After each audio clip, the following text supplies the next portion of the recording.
the new point, that is nothing but properties of alkyl halides. Now first of all, study the physical properties. Physical properties of alkyl halides. Now the first property, that is nothing but a state. That is nothing but a state. As you know that the lower alkyl halides are gases in the nature. For example, methyl chloride, methyl bromide, ethyl chloride or ethyl bromide. Up to the carbon number 18, the moderate one, they are liquid in the state, while the beyond the carbon number 18, the alkyl halides are solid in the states. That means alkyl halides are in the gaseous, liquid and in a solid state. They are present in gaseous, liquid and solid state. Now the second point, that is nothing but the intermolecular forces, the nature of intermolecular forces, nature of intermolecular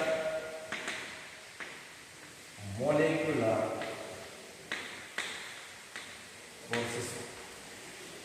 As you know that Rx, or simply the R carbon belongs to the alkyl group and X, that is nothing but the halide.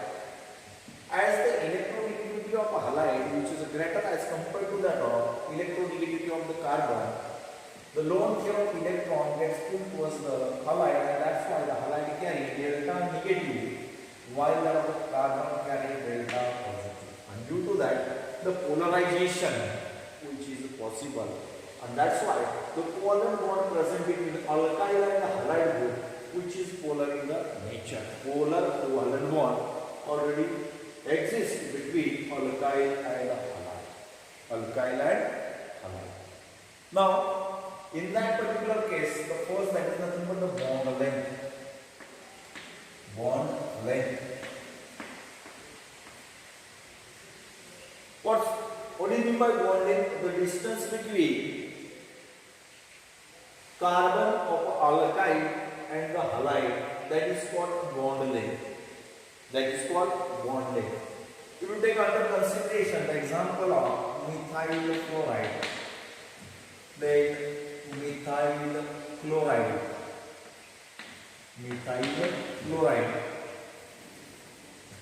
methyl bromide and methyl iodide. We know very well that as we go from top to bottom in the periodic table, fluorine atomic number 9, chlorine 17, bromine 35 and 53. That means while going from left to right, in case of an alkyl halide of the fluorine, chlorine, bromine and iodine, atomic size goes on increasing from fluorine to chlorine, chlorine to bromine and bromine to iodine. Why is it so?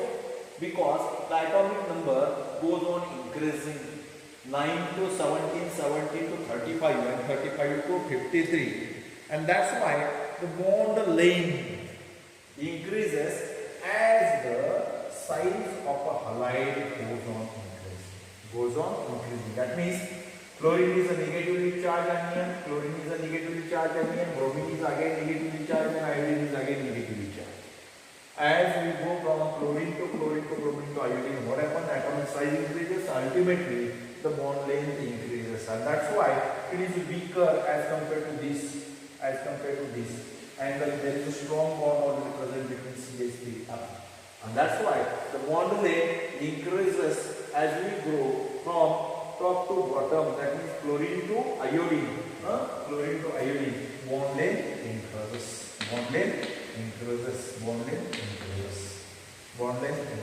Now the second thing, that is nothing but carbon and the halide bond energy. Carbon and halide bond energy.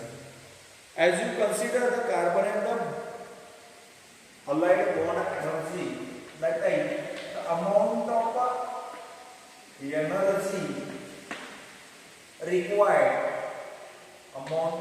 energy required, in order to break that particular bond, that is nothing but the bond energy, or it is also called as a bond enthalpy. Bond enthalpy. As you know that the atomic size of chlorine is very small as compared to that of the chlorine, as compared to that of the bromine, as compared to that of the iodine, and that's why the bond length present between CH3F is very short as compared to that of Cl, as compared to that of bromine, as compared to that of iodine. As you go from chlorine to bromine to iodine, the distance increases. As the distance increases, amount of energy required in order to break the bond is decreases, and that's why the bond enthalpy of CH3F, which is greater than that of the CH3Cl, than that of the CH3Br, than that of the CH3R, CH3R. That is nothing but the general sequence. That is nothing but the general sequence. And now the next point, that is nothing but the dipole moment. What do you mean by dipole moment? The permanent polarization present between alkyl and halide bond. Permanent polarization. That permanent polarization is nothing but responsible for the development of a dipole moment, which is denoted by means of the letter mu. And can be calculated. Mu is equal to delta into L. What is the delta? That is nothing but the charge. Delta is equal to charge present on the atoms already present in the molecule, while the dot L, that is nothing but the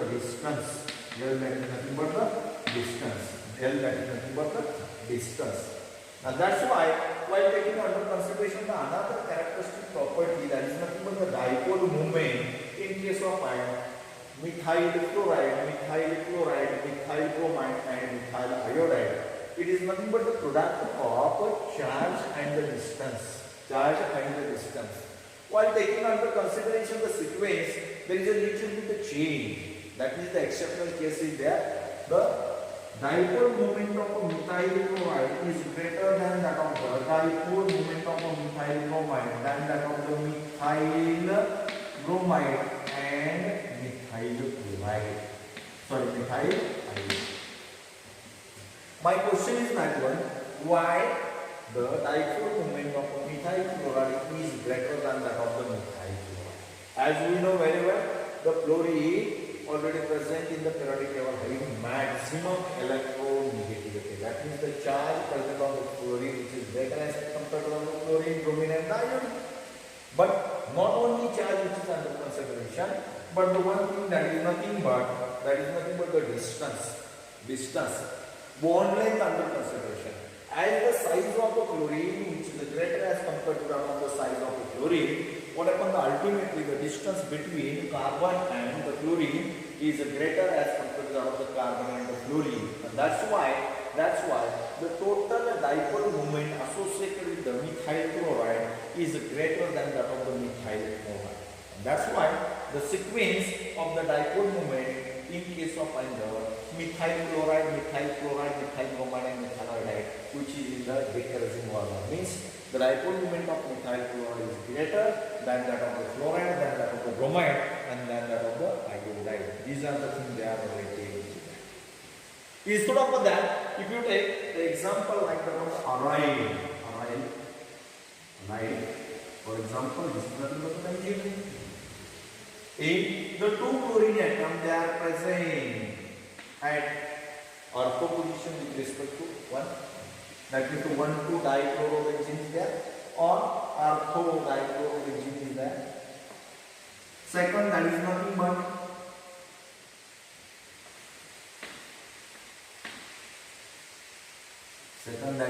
but chlorine at the meta position, and the third one, that is nothing but the chlorine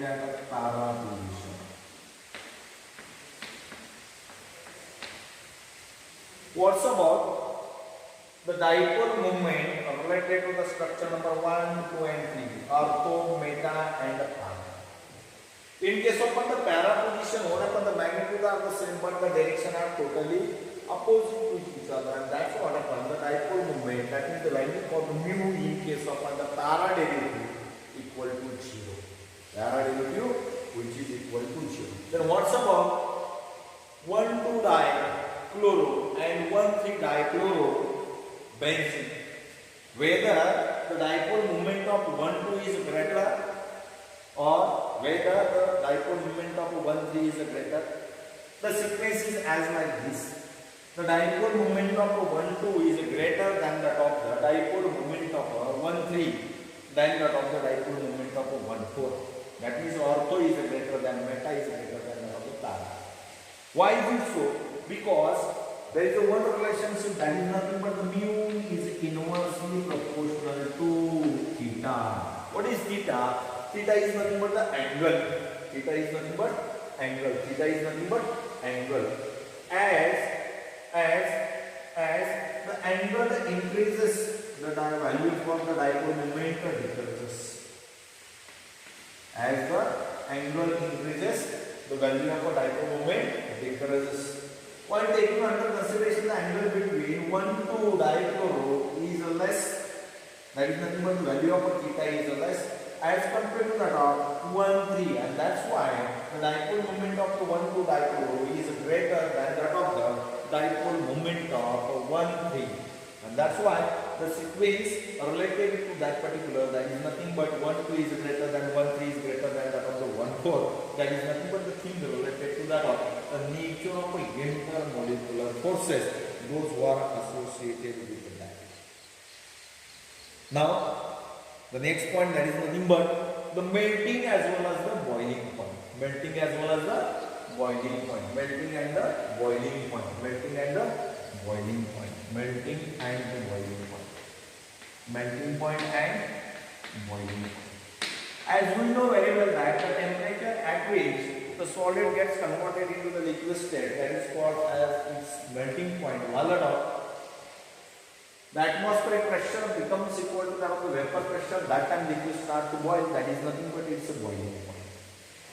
We know very well the melting point and the boiling point. The conditions, melting point and boiling point. As the molecular weight increases or the molar mass of the compound increases, ultimately the value of the melting as well as the boiling point increases. That means the melting point and boiling point are directly proportional to the molar mass. Molar mass. As the molar mass increases, ultimately the melting point as well as the boiling point increases. Now the second thing, the melting point and the boiling point of the compound is directly proportional to the number of carbon atom present in a straight chain. In a straight chain structure. That time, as the number of carbon increases, ultimately the melting point and the boiling point increases. Why is it so?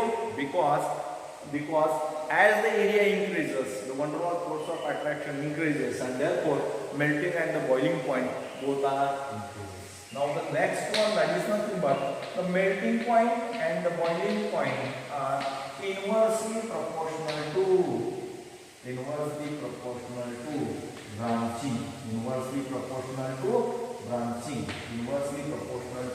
branching present in that particular structure. For example, if you take carbon 1, 2, 3 and 4, that is nothing but CH3, CH2, CH2, CH2, Cl. N butane, the derivative N chloro or chlorobutane. N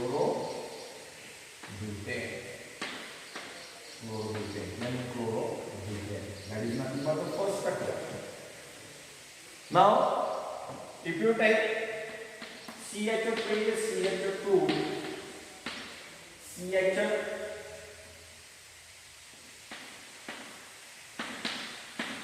that is nothing but the iso 2-chlorobutane. 2-chlorobutane. And instead of that, if you take CH3, that is nothing but a tertiary. That is nothing but a tertiary. 2-chloro-2-methyl. 2-chloro-2-methyl. 2-chloro-2-methyl propane. 2-chloro-2-methyl. 2-chloro-2-methyl propane. Look at the picture number 1 of the structure number 1, carbon 1, 2, 3, 4, 1 chlorine, 1, 2, 3, 4, 1 chlorine, 1, 2, 3, 4, 1 chlorine. What's about this? It is a straight line or straight chain structure. In case number 2, what about the branching taking place at the carbon number 2? And in case number 3, the branching taking place at the carbon number 2 on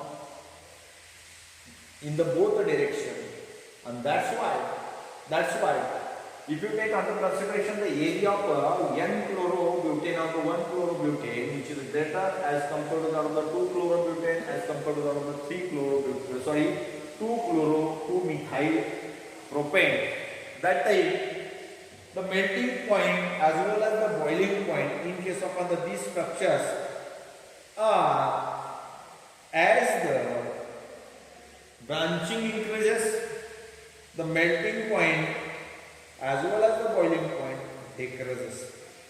If you take under consideration 2-chloro, 1-chloro as well as the 2-chloro-2-methyl propane, that time the melting of the boiling point of a N which is greater than the second one, and second is greater than that of the third one. Why?